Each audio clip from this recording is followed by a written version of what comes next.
I am Dipu Sahu.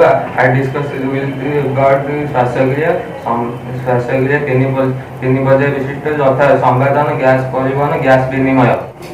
ପ୍ରଥମେ ହେଲା ସମ୍ପାଦନ ଦୁଇ ପର୍ଯ୍ୟାୟ ବିଶିଷ୍ଟ ଯଥା ଶ୍ୱାସକ୍ରିୟା ଫୁସଫୁସରେ ଶ୍ୱାସକ୍ରିୟା ପ୍ରବେଶକୁ ନିଶ୍ୱାସ କୁହାଯାଏ। ଫୁସଫୁସରେ ପ୍ରସ୍ଥାନକୁ ପ୍ରଶ୍ୱାସ କୁହାଯାଏ। ଜଣେ ସୁସ୍ଥ ବ୍ୟକ୍ତିର ପ୍ରଶ୍ୱାସ ନିଶ୍ୱାସ ମିନିଟର ହାର ପ୍ରତି 20 ରୁ 15 ମିନିଟ ଥରେ ଥାଏ। ଦ୍ୱିତୀୟରେ ଆସିବା ଗ୍ୟାସ ପରିବହନ। ଗ୍ୟାସ ରକ୍ତ ଲୋହିତ କଣିକାରେ ଥିବା ହିମୋଗ୍ଲୋବିନ୍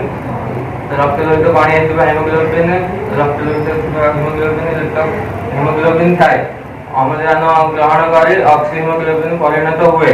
ଅକ୍ସି ହିମୋଗ୍ଲୋବିନ୍ ରକ୍ତ କଣିକା ମାଧ୍ୟମରେ କୋଷ ନିକଟରେ ପହଞ୍ଚିବା ପରେ ଅକ୍ସି ହିମୋଗ୍ଲୋବିନ୍ ଭାଙ୍ଗି ଦୁଇଟି ପରିଣତ ଅମ୍ଳଜାନ ଓ ହିମୋଗ୍ଲୋବିନ୍ କୋଷ ନିକଟରେ ଅକ୍ସି ହିମୋଗ୍ଲୋବିନ୍ ଭାଙ୍ଗି ଦୁଇଟି ପରିଣତ ହୁଏ ଅମ୍ଳଜାନ ଓ ହିମୋଗ୍ଲୋବିନ୍ ସୃଷ୍ଟି ହୁଏ।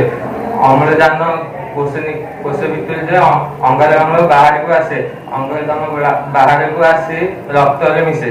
ଆମେ ଏବେ ତୃତୀୟରେ ଆସିବା ଗ୍ୟାସ ବିନିମୟ। ଫୁସଫୁସକୁ ବାୟୁ ପ୍ରବେଶ କରିବା ଦ୍ୱାରା କୋଠରୀରେ ଥିବା ଦ୍ୱାରା ବାୟୁ ପରିପୂର୍ଣ୍ଣ ହୋଇଥାଏ।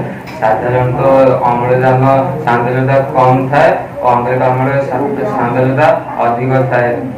କୋଠରୀରେ ଘେରି ରହିଥିବା ରକ୍ତ ଜାଲକରେ ସାଧାରଣତଃ ଅମ୍ଳଜାନ ସାନ୍ଦ୍ରତା କମ୍ ଥାଏ, ଅଙ୍ଗାରକାମ୍ଳ ସାନ୍ଦ୍ରତା ଅଧିକ ଥାଏ।